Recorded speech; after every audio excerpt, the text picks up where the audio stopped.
बड़ी बहस छत्तीसगढ़ में आपका स्वागत है और मैं हूं आपके साथ शगुन सिंह। छत्तीसगढ़ में नक्सलियों को लेकर सियासी बयानबाजी बंद होने का नाम ही नहीं ले रही है। एक तरफ जहां डबल इंजन की सरकार लगातार नक्सलवाद को खत्म करने के लिए काम कर रही है, तो वहीं दूसरी ओर लगातार कांग्रेस इसे लेकर सरकार को घेरने का काम कर रही है। वहीं पूर्व मुख्यमंत्री भूपेश बघेल के एक बयान के बाद फिर से आग पकड़ गई है। अब पूर्व मुख्यमंत्री ने कहा कि नक्सलवाद और आतंकवाद से अगर किसी को सबसे ज्यादा नुकसान हुआ तो वो कांग्रेस है और किसी को फायदा हुआ तो वो बीजेपी है। इसके बाद जवाब में गृह मंत्री विजय शर्मा ने कहा कि अगर फायदा लेना होता तो उनसे लड़ना पड़ता, उनसे मिलना नहीं होता। अगर नक्सलवाद के खिलाफ मजबूती के साथ लड़ेंगे, साथ में खड़े रहेंगे तो जनता उनको आशीर्वाद देगी। तो वहीं नेता प्रतिपक्ष ने फायदे नुकसान की बात को टालते हुए कहा कि नक्सलवाद को खत्म करने का कारण उनका कुछ और है, वो बस्तर का निजीकरण करना चाहती है। आज इसी मुद्दे पर विस्तार से बात होगी, चर्चा करेंगे। चर्चा के लिए कुछ मेहमान जुड़ेंगे, लेकिन उससे पहले सियासी बयानबाजी सुनिए। हम लोग कौन सा आतंकवादी, कौन सी भाषा बोल रहे जो आतंकवादी मिलता है। आतंकवाद का सबसे ज्यादा यदि नुकसान हुआ है तो कांग्रेस को हुआ है। नक्सलवाद का यदि सबसे ज्यादा नुकसान हुआ तो कांग्रेस को हुआ है। फायदा हुआ तो भाजपा को हुआ। उसका फायदा अगर लेना होता है ना तो उनसे लड़ना पड़ता है, मिलना नहीं पड़ता है। अगर लड़ेंगे ना नक्सलवाद से, आतंकवाद से, देश के पक्ष में खड़े होंगे, देश के साथ, जनता के साथ बात करेंगे, ताकत मजबूती के साथ लड़ेंगे तो जनता आशीर्वाद देती है। बयान हो सकता है, मगर मैं ऐसा नहीं मानता कि नक्सलवाद से या आतंकवाद से किसी व्यक्ति विशेष को या पार्टी विशेष को फायदा होगा। वर्तमान में उन्होंने इसमें सफलता प्राप्त की है, इसे नकारा नहीं जा सकता। और जिस ढंग से जितनी तेजी के साथ वो बस्तर में नक्सलवाद खत्म करना चाहते हैं, उसके पीछे उनका उद्देश्य बस्तर वासियों को सुख संपन्न बनाना नहीं दिखता। उनके दिमाग में कोई और बात है। वो नक्सलवाद समाप्त होने के बाद पूरे बस्तर का दोहन करना चाहते हैं। इसलिए इस दृष्टिकोण से वो फायदा बताए होंगे और इससे मैं सहमत हूँ।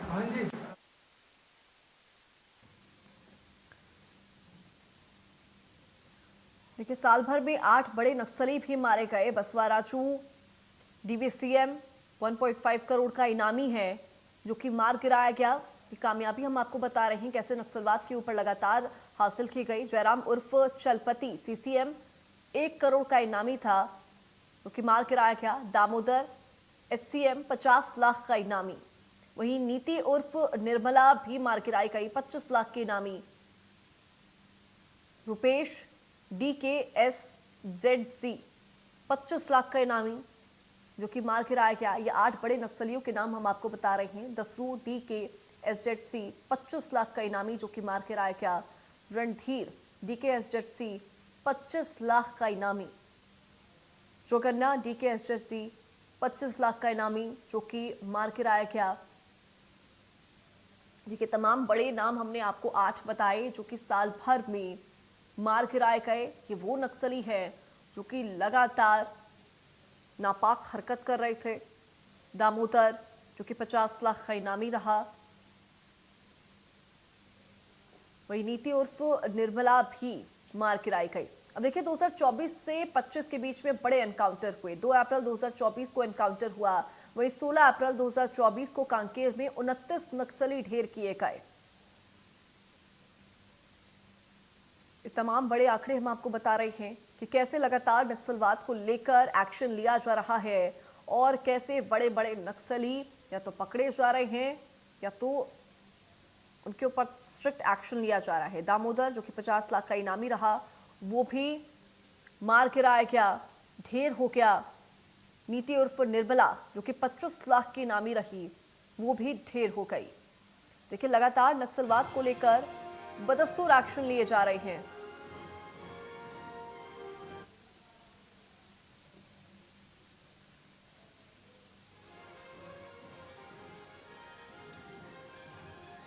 साल भर में कई बड़े नक्सली मारे गए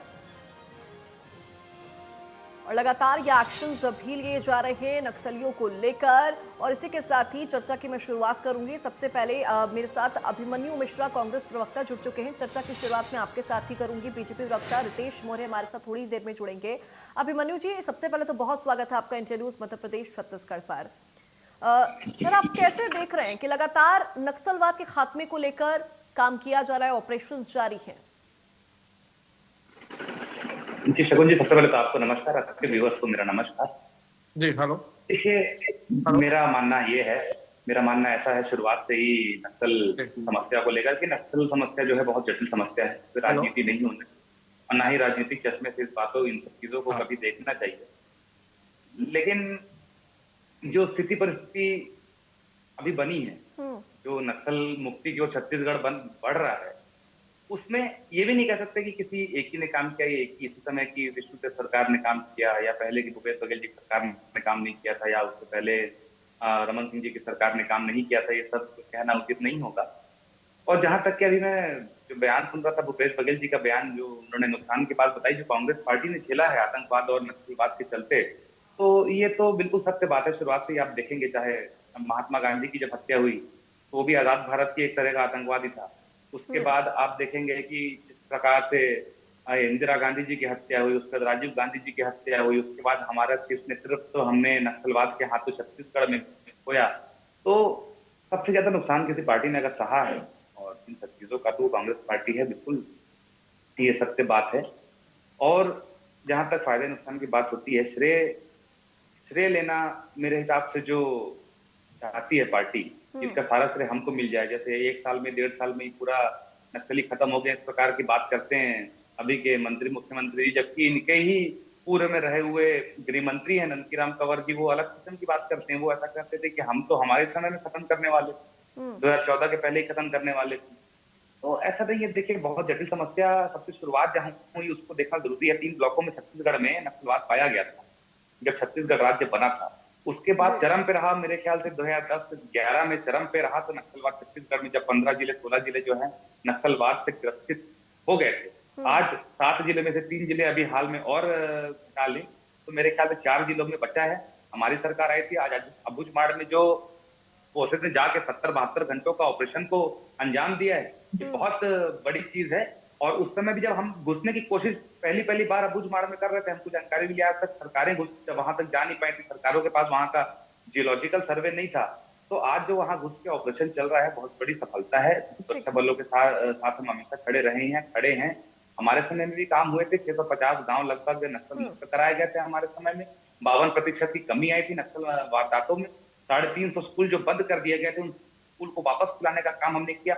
हमने वनोपज लगभग 70 से ऊपर वनोपज खरीदे, छत्तीसगढ़ ओलंपिक चलाए और लोन वर्राटू अभियान, ऐसे करके कई अभियानों को लेकर के उनको मेन मुख्य धारा से जोड़ने का भी काम किया और नक्सलवाद से लड़ने का भी लगातार काम किया। ठीक है अभिमन्यु जी, हमारे साथ बीजेपी प्रवक्ता रितेश मौर्य जी भी जुड़ चुके हैं। रितेश जी, बहुत स्वागत है आपका इंडिया न्यूज मध्य प्रदेश छत्तीसगढ़ पर। अभी यहाँ पर चर्चा हो रही थी बयानों को लेकर, किस तरीके से नक्सलवाद जैसे चल रहा है, ऑपरेशन चल रहे हैं, नक्सलवाद खत्म भी हो रहा है, लेकिन सियासी बयानबाजी रुकने का नाम नहीं ले रही है। यहाँ पर अभी जिक्र हो रहा था कैसे नक्सलवाद से नुकसान या फिर फायदा हो रहा है, लेकिन बात तो फैक्ट ये है ना कि चाहे नक्सलवाद हो या आतंकवाद हो, जिसको सबसे ज्यादा नुकसान होता है वो है आम जनता, जो कि त्रस्त होती है इनसे, जो डर के साए में जी रही होती है। रितेश जी। जी बिल्कुल, निश्चित रूप से, क्योंकि नक्सलवाद हो चाहे आतंकवाद हो या बढ़ते इस पर मुझे लगता है कि इसके खिलाफ जो सरकारें जो अभियान चलाती है, उसके खात्मे के लिए जो जॉइंट ऑपरेशन होता है, अभी केंद्र सरकार और राज्य सरकार मिलकर कर रहे हैं। माननीय अमित शाह जी ने जो लक्ष्य रखा है कि 2026 तक हम पूरे बस्तर को नक्सल मुक्त करेंगे, मुझे लगता है इस दिशा में बहुत बेहतर कार्य जो है छत्तीसगढ़ सरकार, विष्णुदेव सरकार जो कर रही है लगातार जो है। माननीय विजय शर्मा जी गृह मंत्री है, वहाँ के दौरे में रहते हैं। हर माह वो 5 से 7 दिन वहां पर बस्तर क्षेत्र के नक्सल क्षेत्रों में और जवानों के बीच में आप देखेंगे कि लगातार मिलते रहते, ताकि जवानों का हौसला अफजाई रहे और नक्सलियों की जो है कमर टूटी रहे। और ये लगातार हो रहा है, तो मुझे लगता है कि इस पर सियासत ना होकर कि इस पर सराहना होनी चाहिए, क्योंकि कोई भी सरकार नहीं चाहती कि नक्सलवाद जो है पनपे इस राज्य के अंदर।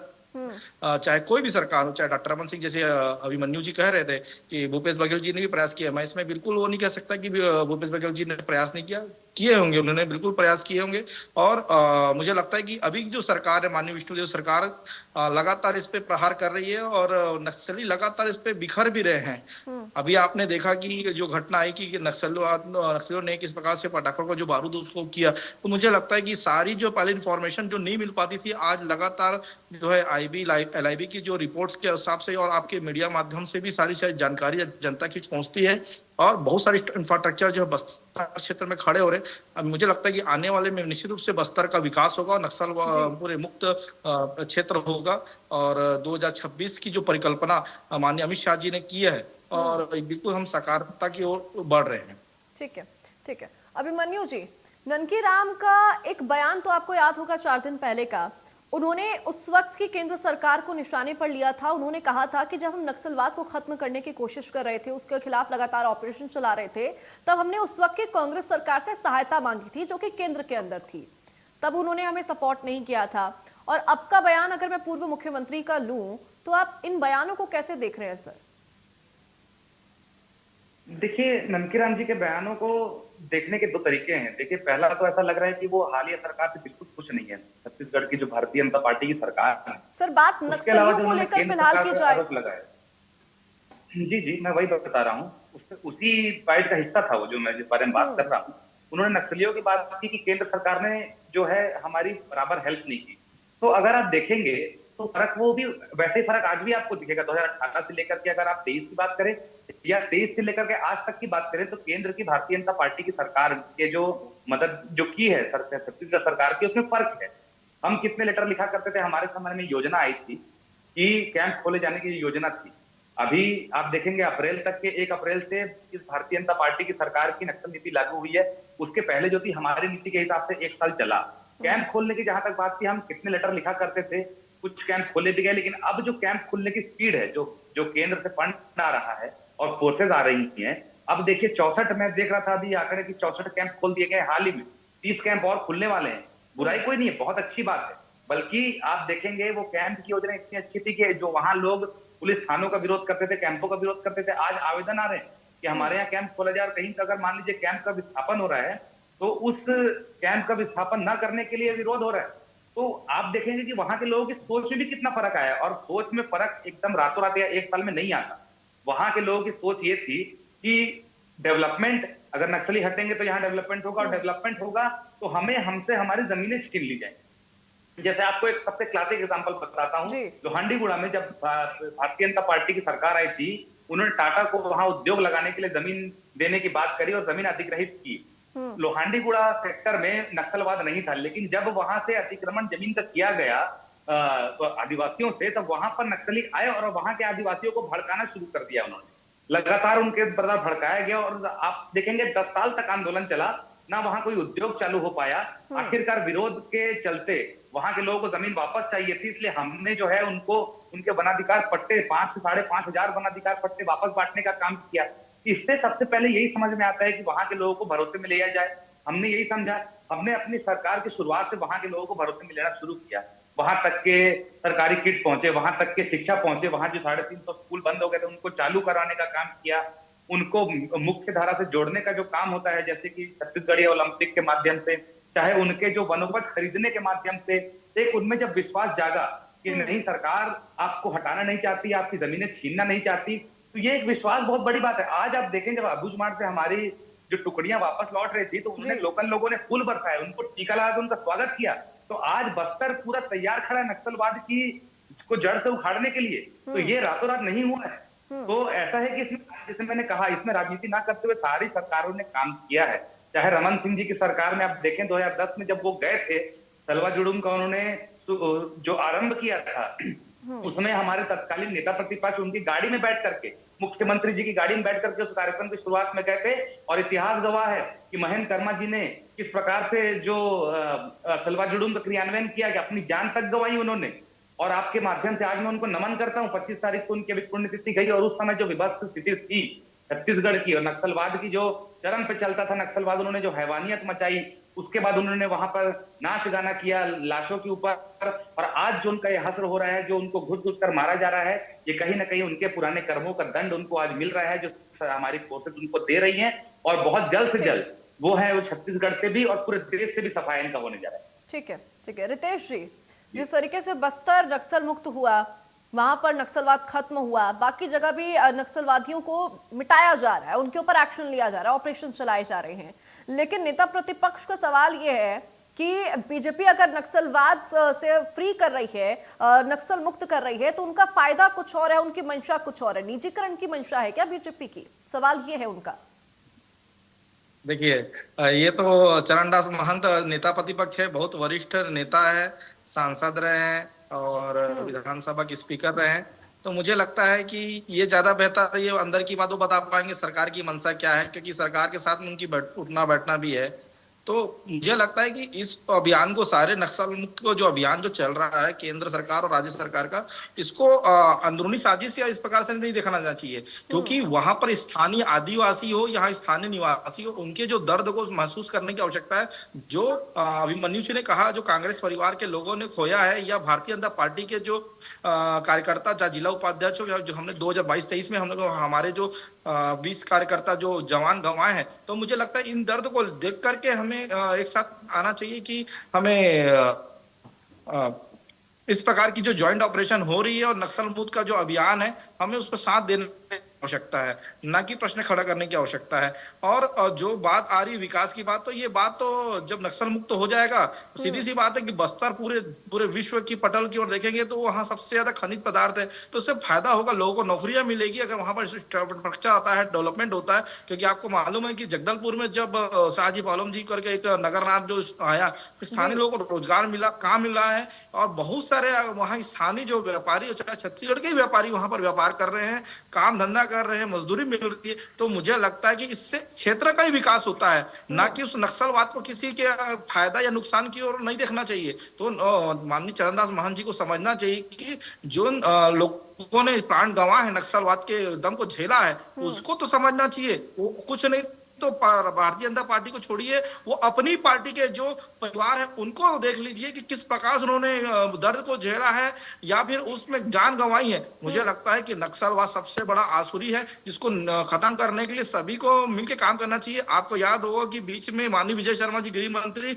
लगातार विपक्ष के नेताओं से लगातार बात की है, जिसमें बहुत से ऐसे पुराने नेता है, पूर्व कार्यकारी अध्यक्ष माननीय धरण साहू जी होंगे, सत्यनारायण शर्मा जी उनसे स्पीकर फोन करके उन्होंने बात तो किया और सार्वजनिक किया उस वीडियो को कि उन्होंने समर्थन किया है। तो मुझे लगता है कि इस प्रकार की समर्थन की बात आज पक्ष विपक्ष कर रहा है, तो माननीय महंत जी को जो इस प्रकार की राजनीति की कुछ भी बयानबाजी करके उसको बरगलाना नहीं चाहिए। उससे जनता का और जवानों का मनोबल टूटता है, और इस प्रकार के ऑपरेशन में उनको साथ देने की आवश्यकता है।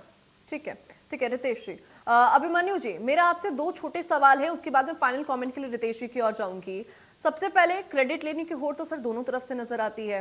मैं बात करूं कांग्रेस की, क्योंकि जिस तरीके से सारी चीजें गिनवाई जाती है कि अरे बीजेपी की सरकार में ये काम हुआ तो हमने भी तो ये काम किया है, तो सर क्रेडिट की होड़ में तो ये भी जा रहा है। मेरा दूसरा सवाल कि अगर बस्तर नक्सल मुक्त हो रहा है, तो क्या सर उसका मतलब ये है कि निजीकरण कर रही है बीजेपी वहां पर? जी देखिए, आपके दोनों सवालों को मैं जवाब देना चाहूंगा। पहले तो जो आपने कहा कि साथ देने वाली बात है, तो साथ तो हमारा हमेशा से रहा है, जो सुरक्षा बलों के साथ रहा है। और जो क्रेडिट लेने की आप बात कर रही हैं, क्रेडिट ऐसा है कि जब भारतीय जनता पार्टी कहती है, उनके नेता कहते हैं कि इस 1.5 साल में पूरा का पूरा सफाया हुआ है, तो उनको याद दिलाना जरूरी पड़ जाता है कि हमारे कार्यकाल में हमने क्या काम किया। क्योंकि ये अभी रितेश जी की बात नहीं कर रहा, रितेश जी का मैं साधुवाद देता हूँ, उन्होंने बात कही। मैं आपको बताता हूँ, 5 अप्रैल 2021 की बात है, जब अमित शाह जी यहाँ छत्तीसगढ़ आए हुए, तो उन्होंने भरे मन से तारीफ की थी हमारी सरकार की, कि छत्तीसगढ़ सरकार जो है वो नक्सल मोर्चे पे बहुत अच्छा काम कर रही है। उसके अलावा आंकड़े देने की भी हमें जरूरत इसलिए पड़ जाती है क्योंकि ये झुठलाते हैं, हमारे समय के कामों को झुठलाने की कोशिश करते हैं, तो बताना तो पड़ेगा। आपने मेरे वक्तव्य की शुरुआत में सुना होगा कि मैं किसी भी मुख्यमंत्री या किसी भी सरकार के ऊपर यह आरोप नहीं लगाऊंगा कि उन्होंने काम नहीं किया है, लेकिन चूंकि हमने भी काम किया है, आज की सरकार के लोग, आज की कुछ नेता ऐसे जो भारतीय जनता पार्टी के हैं, जो हमारे कामों को झुठलाने की अगर कोशिश करेंगे, तो उनको ये बताना पड़ेगा कि 600 साढ़े 600 गांव कैसे हमारे समय में नक्सल मुक्त हुए, कैसे कोंडागांव जिला हमारे कार्यकाल में नक्सल मुक्त हुआ, कैसे हमारे कार्यकाल में आधी कमी आ गई नक्सल वारदातों में, कैसे हमारे सरकारों में बाकी काम हुए, किस प्रकार की योजनाएं चलाई गई, तो ये सारा कुछ बताना तब जरूरी हो जाता है जब ये ऐसी बात आए सामने किसी भी 1.5 साल में पूरा खात्मा हुआ है। तो ऐसा नहीं है, बहुत लंबी लड़ाई हमारे फोर्सेस ने लड़ी है। आप देखेंगे 5 साल भी वही उन्हीं की वही फोर्सेस थी और आज भी वही फोर्स है, लड़ने वाले वही हैं, जवान वही। तो ये पहला हो गया। उसके अलावा जो आपने दूसरा सवाल पूछा, उसमें आपने दूसरा सवाल ये पूछा चरणदास महंत जी के बयान के बारे में, जो निजीकरण की बात कर रहे थे। तो मेरे थोड़े देर पहले जो मैं आपको बता रहा था, मेरी समझ के हिसाब से उनका मतलब भी वही था कि निजीकरण का मतलब आज वहां के लोगों का विश्वास जीतने की पहले जरूरत है। ये मत लगना चाहिए उन लोगों को कि हमारा दोहन होगा, क्योंकि पहले दोहन किया गया है। अगर कोई दूध का जला है तो वो छाछ भी दूध फूक कर ही पिएगा। पहले उनका दोहन हो चुका है, चाहे लोहंडी कोड़ा का मैंने आपको एग्जांपल दिया। उसके बाद आज हसदेव जंगल के मामले में भी अगर वो बार बार आदिवासी वहां के विरोध करते हैं, उनके सर पर डंडे मारे जाएंगे, तो कहां से विश्वास सरकार के ऊपर जागेगा। तो मैं क्यों कह रहा था कि जहां इस प्रकार की बातें होती है वहां नक्सली आकर के फिर से वो बरगलाने की कोशिश करते हैं। तो हम नक्सल मुक्त मान लीजिए हो भी गए, उसके बाद भी कहीं ऐसी कोई चीज आ गई, क्योंकि देखिए तो विचार है, कोई विचार खत्म नहीं होता। फिर 4 लोग बंदूक लेके खड़े हो गए कि नहीं हमारी जमीन अतिक्रमण की जा रही है, तो फिर से वहीं से नक्सलवाद की शुरुआत हो जाएगी। तो अगर नक्सलवाद को जड़ से खत्म करना है तो विश्वास जीतना बहुत जरूरी होगा वनांचल के लोगों का, और तभी वहां का डेवलपमेंट जो है वो पॉसिबल है। आप उनके बिना मर्जी के उनकी जमीनें छीन के वहां कोई डेवलपमेंट नहीं कर सकते। तो चरणदास महंत जी का भी जो मतलब था वही मतलब। ठीक है अभिमन्यु जी। रितेश जी, मेरा आपसे एक सवाल भी और मैं फाइनल कमेंट भी इसको लेकर आपसे चाहूंगी। क्या बीजेपी झुटलाना चाहती है कि कांग्रेस शासनकाल के दौरान भी नक्सलवाद को लेकर एक्शन हुआ था? सारा क्रेडिट क्या बीजेपी खुद लेना चाहती है? कांग्रेस का ये सवाल है। मुझे लगता है कि हमारी पार्टी किसी वरिष्ठ नेता ने इस प्रकार नहीं दी कि कांग्रेस ने कुछ नहीं किया, हमने बहुत कुछ किया। देखिए हमारी सरकार ने बाकी सरकारों से बेहतर काम कर रही है, इस बात की प्रामाणिकता सबके सामने है।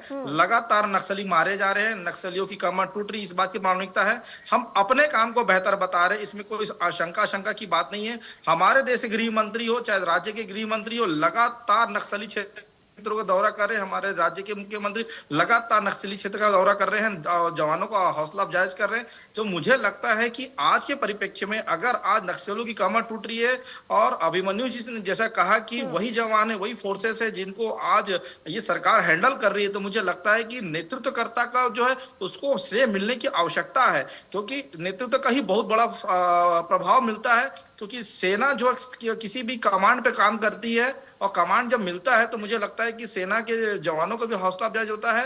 तो आज जो परिस्थिति है बिल्कुल सरकार के साथ में है और जनता भी देख रही है कि किस प्रकार से आज विष्णुदेव सरकार केंद्र सरकार से मिलकर जो ज्वाइंट ऑपरेशन करके नक्सली कमर तोड़ने में लगी हुई है।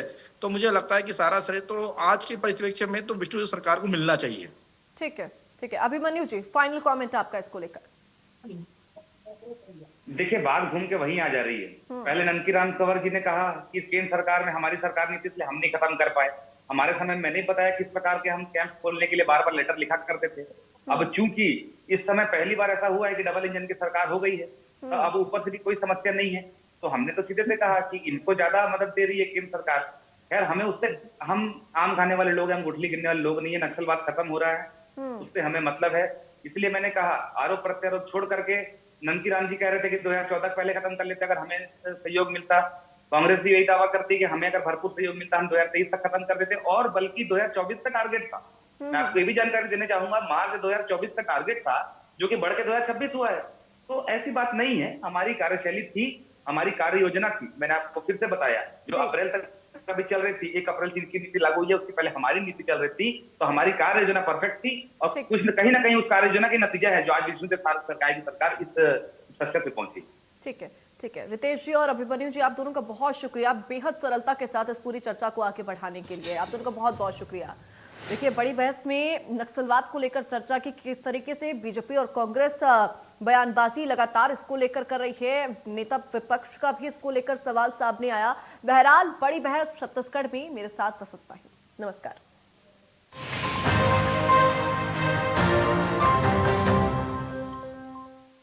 यशस्वी प्रधानमंत्री नरेंद्र मोदी